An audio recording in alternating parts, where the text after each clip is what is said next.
Uma outra fator que regula o coração e que aí sim independe da atividade simpática e parasimpática, ou seja, uma regulação intrínseca do próprio músculo cardíaco, se dá então da contratibilidade do miocárdio, né, ou seja, do volume sistólico, em função da pressão de enchimento do ventrículo. Né? E isso tem tudo a ver com a pré-carga, com o enchimento do coração. Então, nesse gráfico aqui, se pode ver que à medida que nós temos um aumento do volume diastólico final, né, quando está terminando de encher os ventrículos, nós temos um aumento da força de contração e, portanto, da ejeção do volume sistólico. Então, há uma proporcionalidade aqui de enchimento ventricular com força de contração. Isso porque as fibras miocárdicas, à medida que elas se estiram, essa é uma característica do músculo estriado, ela contrai com maior intensidade, né? A resposta contrátil é maior. Aqui nós podemos ver, né, que uma pressão de enchimento cardíaca normal, em torno de 2 milímetros de Hg, enchimento ventricular, né, no final do seu enchimento, ele é basicamente passivo e no final é ativo em função da contração atrial. Então, em 2 nós temos aqui, isso aqui é com uma atividade simpática normal, são diferentes níveis de atividade simpática. Então, vamos considerar uma atividade simpática normal em repouso. Né? Então, com uma pressão de enchimento de 2 milímetros de Hg, né, nós teríamos aqui um débito cardíaco de em torno de 5,5 litros, o que é considerado. Então, isso aqui seria numa frequência cardíaca em torno de 70 a 75 BPM. Né?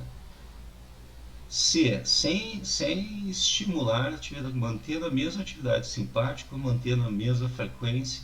Se nós aumentarmos de 2 para 4 milímetros de Hg, o enchimento final do ventrículo, nós vamos então ter como um reflexo um aumento substancial, em torno de 20% aqui, da ejeção sistólica, né, e o débito cardíaco passa aqui em torno de 5,5 litros para em torno de quase 7 litros, e isso basicamente em função do aumento da ejeção sistólica, né, da contratibilidade miocárdica.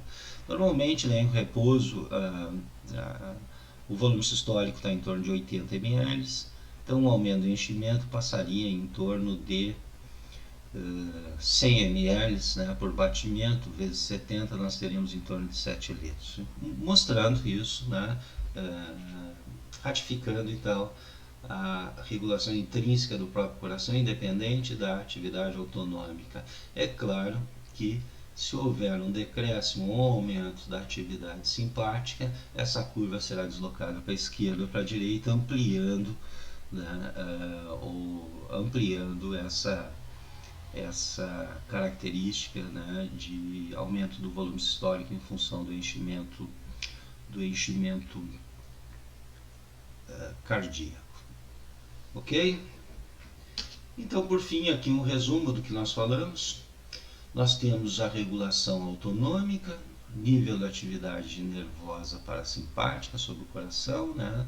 À medida que ele aumenta, nós temos um efeito cronotrópico negativo, basicamente sobre a frequência cardíaca. Sempre lembrando que o débito cardíaco ele é um produto da frequência cardíaca e do volume sistólico.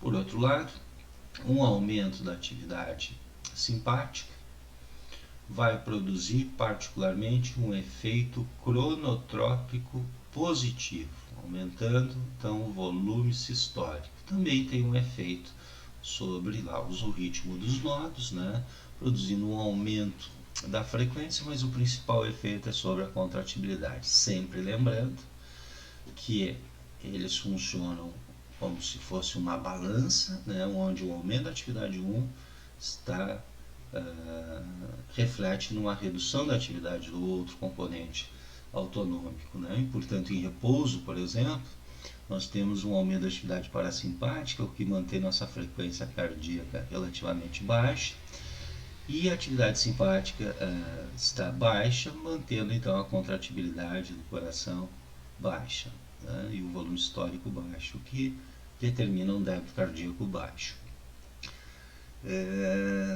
Muito bem, então essa atividade autonômica é a principal regulação externa do coração. Por outro lado, nós temos uma regulação intrínseca em função da pressão de enchimento, da pré-carga. À medida que ocorre um aumento dessa pressão de enchimento, o aumento da pré-carga, nós aumentamos a contratibilidade do coração, o volume sistólico e o débito cardíaco.